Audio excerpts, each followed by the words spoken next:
Saifuddin Al-Qutuz, Sultan Mamluk yang berhasil memukul mundur pasukan Mongol yang ganas dan buas.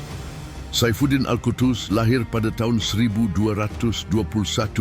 di Kekaisaran Khwarezmia, sebuah negara yang terletak di Asia Tengah.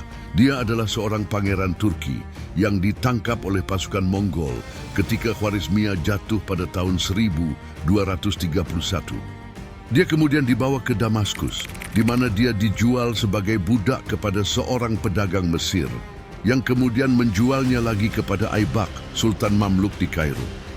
Mamluk adalah sebutan untuk para budak militer yang direkrut dari berbagai bangsa non-Arab, seperti Turki, Kurdi, dan Sirkasian.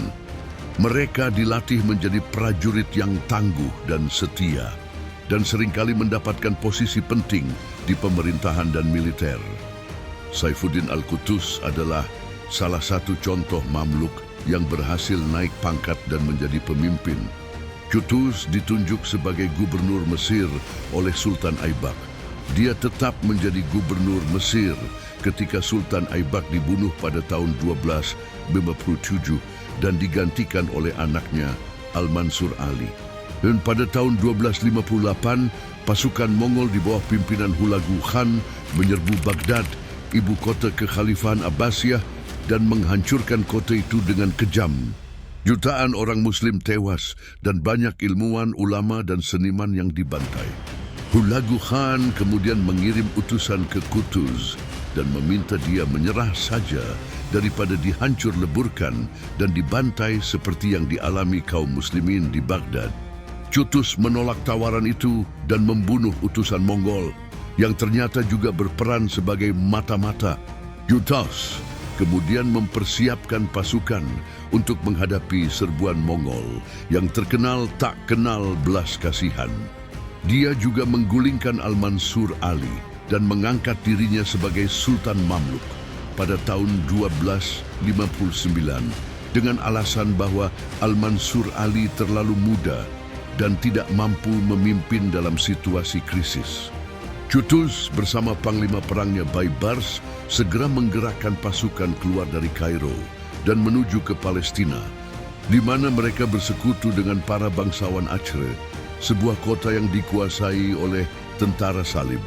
Meskipun ada pihak kesatria Templar yang membantu Mongol, Qutuz menolak menyerang sekutunya sendiri dan lebih memilih fokus menghadapi musuh utama. Pada tanggal 3 September 1260, Qutuz memimpin pasukannya mengalahkan pasukan Mongol di bawah pimpinan Kitbuka dalam pertempuran yang sangat terkenal, yaitu Ain Jalut. Pertempuran ini berlangsung di sebuah lembah di dekat Danau Galilea dan merupakan pertempuran pertama yang berhasil menghentikan laju pasukan Mongol yang sebelumnya tidak pernah terkalahkan. Qutuz dan pasukannya menggunakan strategi menyerang dan mundur, sehingga memancing pasukan Mongol masuk ke dalam perangkap. Dengan keberanian dan kegigihan, pasukan Mamluk berhasil mematahkan semangat pasukan Mongol dan membunuh Kitbuka, yang merupakan salah satu jenderal terbaik Hulagu Khan. Kemenangan ini sangat bersejarah karena tidak hanya menyelamatkan Mesir dan Syam dari ancaman Mongol, tetapi juga membuka jalan bagi pembebasan Yerusalem dan kota-kota lain yang sebelumnya dikuasai oleh tentara salib. Qutuz dan pasukannya mendapat sambutan meriah dari rakyat saat kembali ke Kairo. Dan Qutuz mendapat julukan Al-Malik Al-Muzaffar, yang berarti Raja yang Berjaya. Namun, nasib Qutuz tidak berlangsung lama. Dia dibunuh oleh Baibars dan beberapa pengikutnya dalam sebuah pemberontakan pada tanggal 24 Oktober 1260 ketika dia sedang dalam perjalanan menuju Syam untuk melanjutkan perang melawan Mongol dan tentara salib. Baibars kemudian menggantikan Qutuz sebagai Sultan Mamluk dan melanjutkan kebijakan Qutuz dalam memerangi musuh-musuh Islam. Meskipun hidupnya berakhir tragis, Qutuz tetap dihormati sebagai seorang pahlawan yang berjasa besar bagi umat Islam. Dia adalah contoh dari seorang budak yang bisa menjadi raja dan seorang raja yang berani mengorbankan dirinya demi agama dan bangsanya. Dia juga adalah contoh dari seorang pemimpin yang bijaksana, tegas, dan adil yang mampu menyatukan berbagai golongan dan bangsa di bawah bendera Islam. Itulah cerita singkat tentang Saifuddin Al-Qutuz, Sultan Mamluk yang berhasil memukul mundur pasukan Mongol. Semoga cerita ini bisa menginspirasi kita semua. Sekian video kali ini.